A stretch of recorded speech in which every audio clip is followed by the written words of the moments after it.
G'day and welcome back to Torment, Tides of Ranmenera. It's time to get ourselves killed. Why? Why on earth would you decide to get yourself killed? Because this is Torment, Tides of Numenera, and that's how you get inside your own head. So, I've got a fairly simple way of killing myself here. And that is to go and drink more of the Bloom's delightful bodily fluids. Because it's not exactly healthy of you to overdose on them. So here we go, down to this pool here. I mean, you'd kind of think that I'd try and develop a way of accessing my head without doing this, but whatever works. Drink the fluid anyway, yep. And dead. I'm hurt. I still love that this is a sensible plan. I'm just gonna deliberately get my character killed. No big. All right. Oh, hello. Who are you? The ghosts of the Katina are here, coalesced and more solid than before. They look around the labyrinth and you can feel questing tendrils of thought emanating from the spirits as the machine intelligence assesses its new home. It senses your regard and one of the ghosts speaks. Come, speak with us, we would share our gifts. Alright, let's speak with them.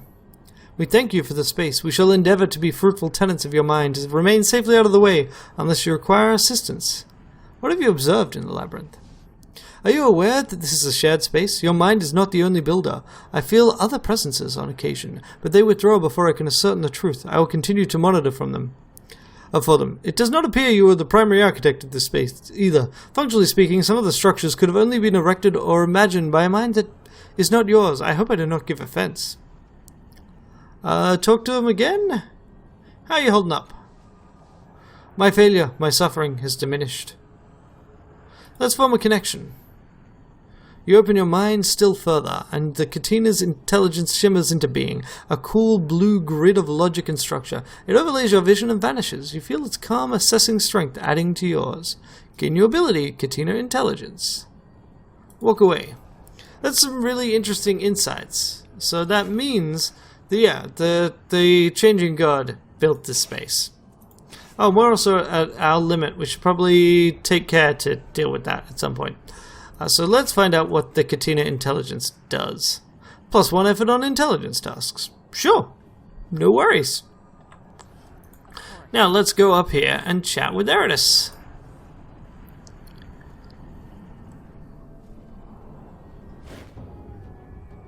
Eritis, this timid, realer version of your companion flinches at your approach, and yet there's a slight flicker of color in his eyes. The creatures tormenting him are watching you and laughing. Eritis, I want to talk to the Paragons and Cathartics. Eritis' head snaps back with a crack. His arms shake, trapped at his sides. A dry rattling comes from deep in his throat. Slowly he looks back down at you. One pupil is vast, flaming red. The other is a muted indigo.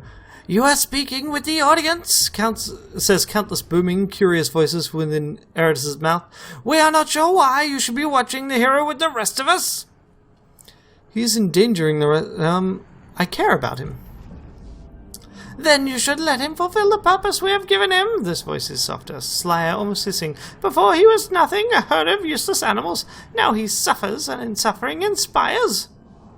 He was insignificant, and now he is wonderful. Stop interrupting the performance. Let him find his destiny. We will move on after he is done.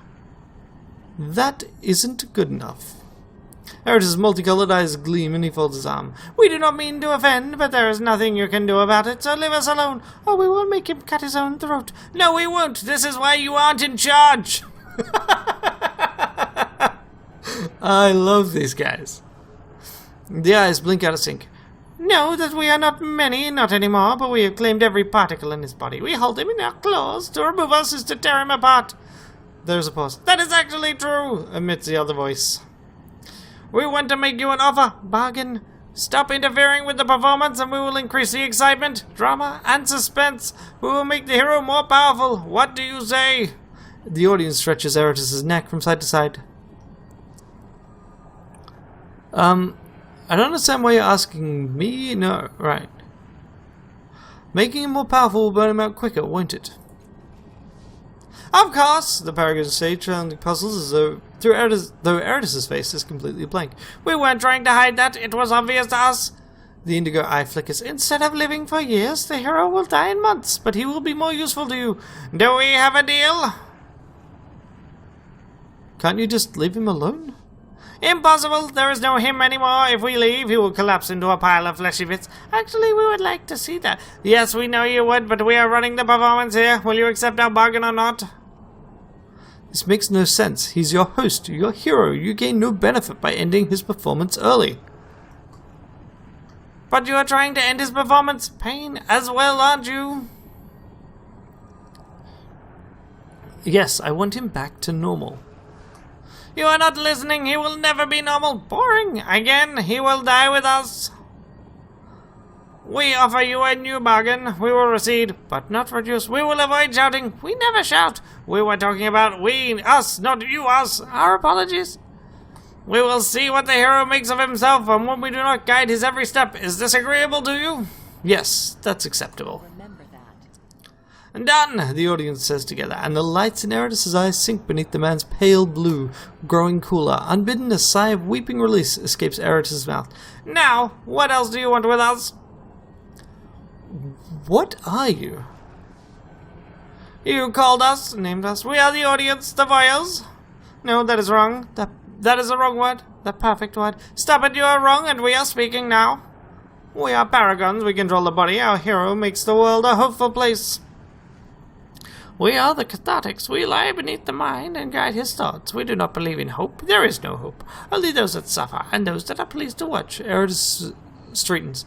The vessel came to us. Damaged. Boring. Useless. Afraid. We are saving him from cowardice. Fear. Because we are healers. Voyeurs. No, we aren't. Stop saying that. I love this relationship, too. Who created you, and for what purpose? We don't know. Care. We were created and unleashed to be entertained, to watch and to punish. That is what we do. And why are the Paragons dominant over the Cathartics? Because when the Cathartics get a hero, they throw it off a cliff or into spinning blades or a volcano just to hear it scream. Lies! You have done all these things and you know it. And, how did you meet Eridus? Interesting, infuriating question. Do you want the long or short version? We prefer the short version. We aren't asking you. The long version. A long time ago, we were part of a greater swarm, the Paragon says over a multitude of minor groans. We were not limited to single heroes. We blessed armies with our voices and sent them against each other to entertain and inspire the world. The Cathartics grumbled to themselves. We filled the world with hope and excitement, but all people talked about were the dead bodies everywhere. We aren't sure why. Our heroes were hunted down and destroyed. Our swarm was tampered with until we could no longer reproduce, and then we were sealed in a dark place until our hero, your hero, found us. It was his destiny. I want to talk to Eridus again.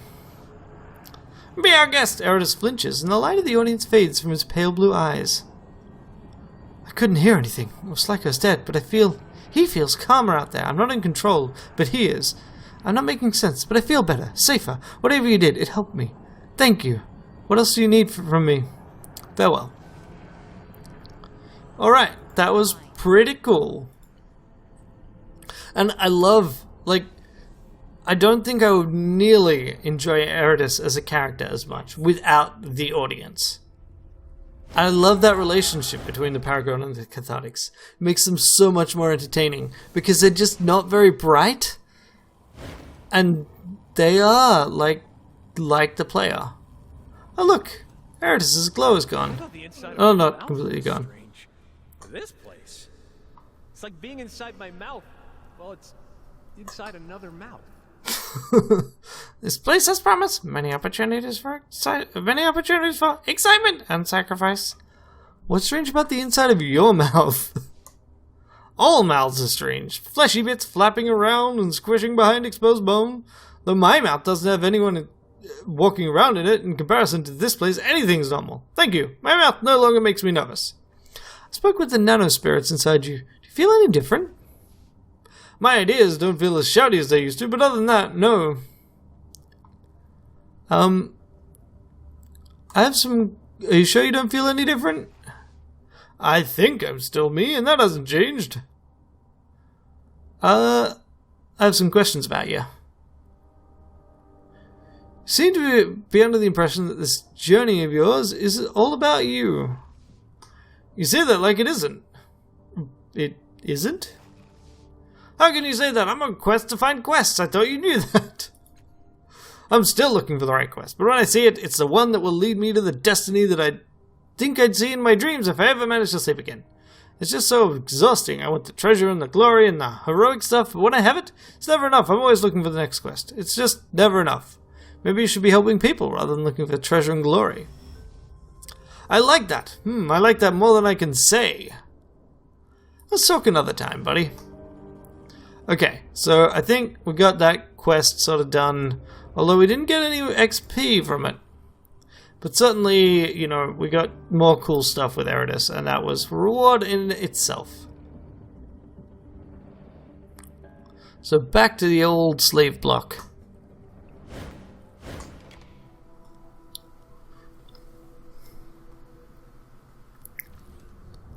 Okay. So I don't think they can change Eridus too much, without just literally writing him off as a character, because that would mess with all the other banter and things. The old metal door looks fairly solid. It has a single mechanical lock. You notice the mechanism appears complicated, suggesting it's more than a simple lock. Let's have a look more closely. Embedded within the locking mechanism is a thin bladder of air, and as you look more carefully, you see that the bladder is connected to a series of tubes. This is a trap, cunning, ingenious trap that's beyond the skill of Murders. It must be part of the original design of the door. So, who can we use to pick the lock? Matt Keener. Easy. Good job. Moving slowly and methodically, you trace the trigger mechanisms to the pinhole nozzle in front of the door, which leads back into a small reservoir. It contains a dangerous substance that would be sprayed on a hapless victim. After disabling the triggers, you remove the reservoir from the door. You're now owner of a small sack of molecular acid. Delightful. Also create a pool on the ground. Right, yes, dealing damage. Yep, sure. Leave the door alone. Give this to Matt Keener, I guess. I don't want more ciphers right now. And we don't have anything to do with that artifact just yet. Alright. Okay, now let's try and pick the lock. So I got a 50% chance. Because of my low machinery. Wow, that makes a huge difference, doesn't it? Matt Keener, however, has a higher chance just because she can spend more effort on it for free. And what about other people? Nah. Okay. So Matt Keener, go for it. You manipulate the lock successfully and the door unlocks with a satisfying clunk. Oh, it's Memavira people, and not in a good shape either. Strips of flesh seem to have been torn from the corpse, and the eye sockets are empty. Judging by the armor, it was one of the Memavira's thugs. Two men share this cell. Both of them wear the armor of the Memavira's soldiers. A third soldier lies on the ground, nearby, lifeless. One of those survivors is badly hurt, bleeding and clutching at his side. The other, a younger man, appears uninjured. His hands are bound with rusty manacles, and he looks blearily up at you that suggests he's waiting for the butcher's blade. Oh, thank the gods when he recognizes you're not a Merton, his face lights with frantic hope. Oh, thank the gods you come. If you can free us, you can name your role with Brusha, or even the Memavira herself. How'd you get here? We've been on this route for a long time, a very long time. Never had any trouble with the Mertons before. They've always paid their tribute. We had no reason to think they'd just try and slaughter us. We fought back and survived the fight, but don't know how much longer we'll survive. We'll need your help to escape. Zabak's got a family back in Sikis. I've got to get him out of here. How have you been treated? I give us some bowls of slop now and then, but I don't dare eat it. If I used it as a chamber pot, you'd never know the difference. Otherwise, ignore Zebek and me. I mean, if you don't count the time they came in here and ate pieces of Pella, they're keeping us fresh is what I think, instead of letting us rot. Our turn will come, I'm sure of that. Heard screaming down the hall. What are they keeping us fresh for? Alright, let's free them both. There's a key by the door, friend. Just use that. Excellent. Can I trouble you for something else? With the shape of Zebak's here, we can't get out alive. At least not with the Murdens watching the entryway. Can you do something about them? If you go hide in the next cell, I'll tell the Murden guards you've escaped. That should give you time. Solid plan. We'll wait for you there. When you give us the word the way is clear, we'll make a run for it.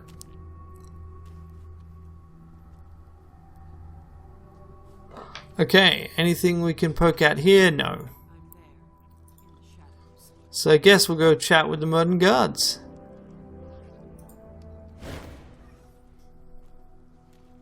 I need to speak with you.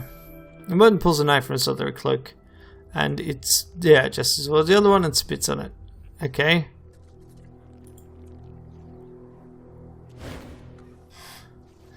Murden puffs itself up, its greasy black down expanding as its beady eyes size you up. You note that this creature is slightly larger than its comrade. It croaks a harsh and glottal challenge. A burst of mistrustful static fuzzes your thoughts.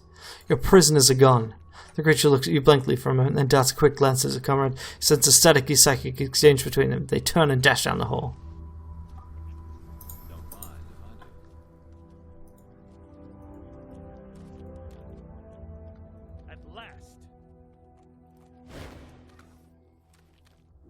Let me take a look at your wounds. Aye. He peels back his blood-caked armor and looks at you with a mix of hope and dread, probably assuming you're a healer. Fortunately, you have some knowledge of medicine. I remember some of your sire's knowledge, perhaps. The soldier's wounds don't smell of corruption, and you're certain they're survivable. But only with treatment, which you won't get until he escapes his cell. What happened to you? Double-crossed by Murdens. Came to collect it. Good thing my kids can't see me now. You have children? They were all faceless goons. My name's Zebak. Got 2 kids back in Cliff's Edge. I think I know which ones they are. It's clear you should be able to make your way out safely. Have our gratitude, friend. Farewell. We'll tell Borussia about you. Helping strangers escape certain death in the gloomy dungeon? Definitely heroic. Okay. Awesome. Here comes the boredom slayer. Can't close that door, can I? That would have been great. Alrighty. So here are Murdens. Do we want to deal with them, or do we want to keep going around the side? I think we want to keep going around the side, because I'm worried that the Murdens will kind of try and kill us, which would be bad. All right. And I would feel bad. All right. Take that. I can hear something in the walls. It's moving closer. Open the door. Thank you. As you tug on the heavy door, a panic-filled male voice calls out to you. Hello? Is someone there? I know you're not Murdens. I can't feel that blasted mental noise, and by all the gods, I hope you're friendlier than they are. Please, you have to help me. For the love of everything dear, you have to open the door. Dear gods, let it be a rescue. I don't want to die. Who are you? Friends got me shinways. Please, I don't want to die. I was trying to kill you. I don't know. Tentacle things that hangs out on the edge of the room. There's blood and bones all over. The Murdens threw me in here. Locked the door behind me. I'm supposed to be some kind of sacrifice. Quick fingers. Lock. Pick the lock. Makina. Yeah, definitely Makina. I said Matt Kina. With a click, you unlock the door and it grumbles open, revealing an emaciated man in tattered rags, a look of profound shock and fear on his face. Behind him, blood and bones litter the floor. The man is short and dark, his face is scarred and disfigured. One of his injuries is freshly branded on his cheek, a stylized blade with blood dripping from it. He wears the ragged robes and ragged clothes of bloom slaves, tattered and filthy. Let me out of here! I beg you, this is no face for a human. It's gonna kill me. Please, I'll do anything, even if I have to kill again. Before I let you out, I need you to answer some questions for me. He glances back over his shoulder, his nervousness apparent in every twitch. You can hear him evaluating the possibility of just bowling through you. His mental calculus complete, he inches closer but shows no sign of trying to bolt. Alright, but please, make it quick. I don't want to be eaten. What's that symbol on your cheek? That? That's the symbol they use to brand murderers in the city. You'll notice I don't have one. It's true, I killed a couple of thugs in the underbelly, but it was them or me, honest. Folsom's turned me over to the levies because the ones I killed worked for him. Otherwise he wouldn't have cared. And what are you doing here? You know, that auctioneer sold me outside the Memavira's fortress, the one with too many teeth. He sold me to a merchant that supposedly opened a mall. And the merchant sold me to Murdens. That's not even legal. No one's supposed to sell slaves to Murdens. Murdens threw me in this cell. I saw them cast another slave into this pit before me. I heard her screaming, so much blood. Please, let me out. Who are you? My name's Shinwise. I killed a couple of thugs. Oh, that's one with Bloom Sleeve. Yeah. What's in the room? Why does it frighten you? The floor's covered with blood. The bones are snapped in half. The smell of death is everywhere. I don't know what's in there, but I've seen tentacle things running around the edge of this room. Is she insane? How does this room not frighten her? No more questions. Step aside to let him go. This was grossly illegal. Without a word of thanks, he bolts down bolts past you and down the hall, vanishing around the corner. Thank the gods, I may be a killer, but I don't deserve to die like that. Yep, that seems reasonable. Flee, run into a new life, be happy and good. That is, if being good is the right thing to do. Yes, Eratus. Yes, that's exactly right. Okay, so let's go and wander in ourselves. Oh look! Something happens. Something about this room feels off to you. A sensation of being watched, evaluated. The room's walls bulge and press, glistening with a faint sheen, like they're beginning to salivate. The space has been beginning to wake. Great muscles contract in a rippling peristaltic wave, trying to pull you further into the room. Your instincts scream of danger. Prepare to fight what comes. Swirling singularities appear. Slimy creatures tumble out. Nightmares of grasping tendrils and gaping maws. They hiss and groan with hunger, and the battle begins. Door closes. Yep. Crisis initiated. Tiber first, I guess? Let's see.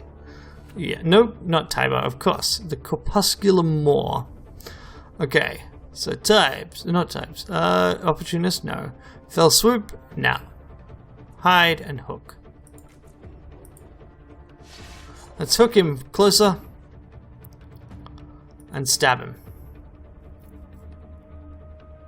I can't put any more effort in, so we'll just hit it with our best shot. My attack didn't feel strong at all. At all. Uh-huh. Sucker Punch. Weapon damage +3, and would give it negative fatal. Doesn't work.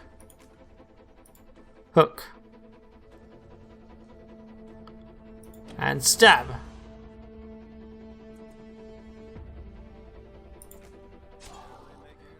Did nothing. Ah, so it bounces us around. And there's 3 of them. And does that... Yep, it does get a chance to attack. Rude. Okay, now. I can't hurt it. So I can attack for this much. Or I can incite action, which would allow Eratus to do like a sweeping attack. Or I can onslaught with, say, transdimensional on this. For 9 damage. Then it gets a go. Or I can use something else. For example... What? I mean, I think Eratus is the one that's best suited to hitting these things. But I do have ciphers, right? Come on. This is Sunspot icon, 28 damage, confers blinded. To nearest enemy each turn it is activated. Yeah. Okay. Did I just use that or not? Consumes action.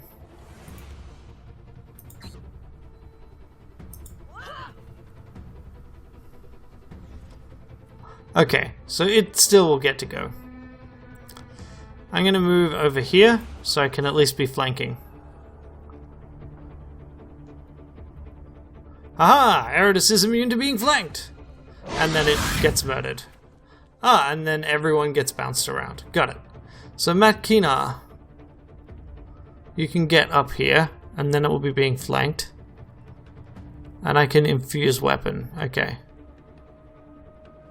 So you go up here, infuse weapon, transdimensional, I think. Okay, so we are definitely hitting, and we're smacking it. It got hobbled. There it is. Run in and hit it. 18 damage. Yeah, okay. I mean, there's no reason to ever do anything else there. My attack didn't feel strong at all. At all. You run in. Do you have infuse? No. Sucker punch.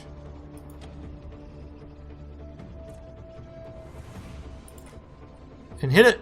Faster than Ah, curses. I mean, it's still totally dead. Oof. Who got hit then? Oh, it's still Eridus. Eridus can tank all this anyway. Alrighty, so let's do this to you. 9 damage. Already lost.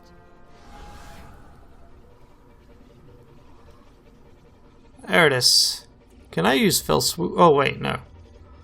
I guess I'll just move here. And then you get to attack something. Oh, okay, you killed the other one. Matkina. Again, we'll infuse you. They also don't seem to have any defense against just basic energy. So I'll just do 10. Corpuscular Maw seems to be doing a fairly good job here. We're just going to continue to hit them. 18 damage. He does so much damage compared to everyone else. Didn't feel strong at all. At all. Taiba. There's like nothing I can do here. Just kind of see if we can get any damage at all in. Nope.